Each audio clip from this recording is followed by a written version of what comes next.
You can't do the Christian life in your own strength, no matter how many push-ups you can do. You can only do it when the Holy Spirit gives you the power to live a new way. First 3 chapters about what God has done.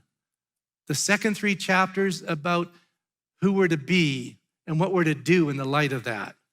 Or another way of saying it, chapters 1 to 3 have this mind-bending theology of how the universe has changed through the coming of Jesus.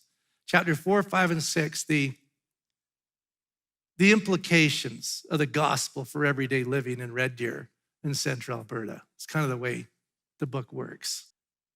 When you think of the 2 parts, theological and practical, the first thing I would say is that the order is important. The order is important. It's important that we get in our DNA what God has done for us in Jesus Christ, that we understand that we recognize that without the work of Jesus, you and I would have absolutely no hope, like we would be without God and without hope in the world.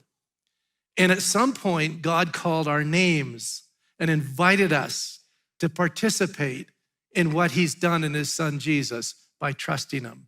And when he did, everything changed. We were like dead people brought back to life.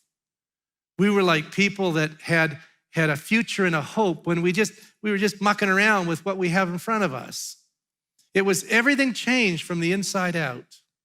So the order is important that we get that and understand that, because he's going to ask us in chapter 4, 5, and 6 to live into that reality. And what you need to know is you can't live the Christian life unless you're a Christian.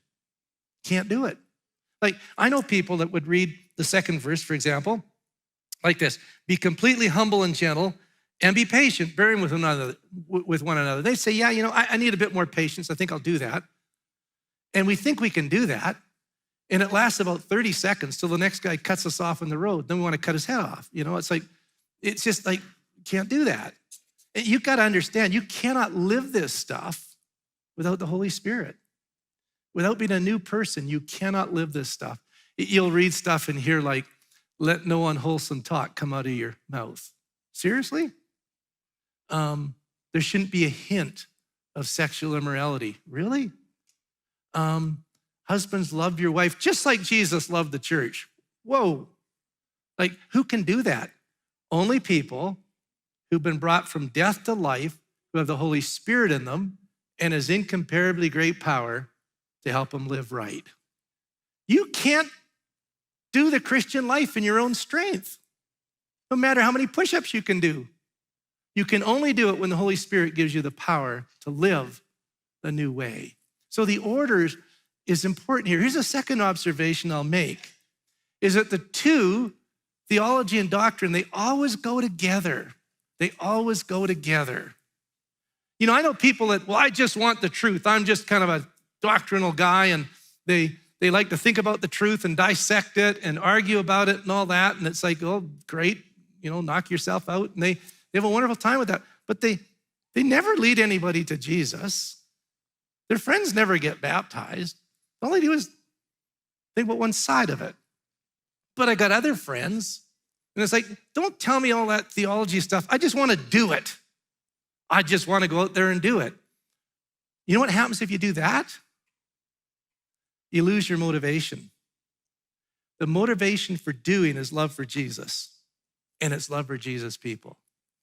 And if I'm not immersed in what Jesus did for me and understand that it cost the blood of God for me to be here today, then I'll just do until I don't want to do and quit. But if I get that I've been loved with eternal love and a huge price was paid for me, yeah, I'll do it, and I'll do it out of love.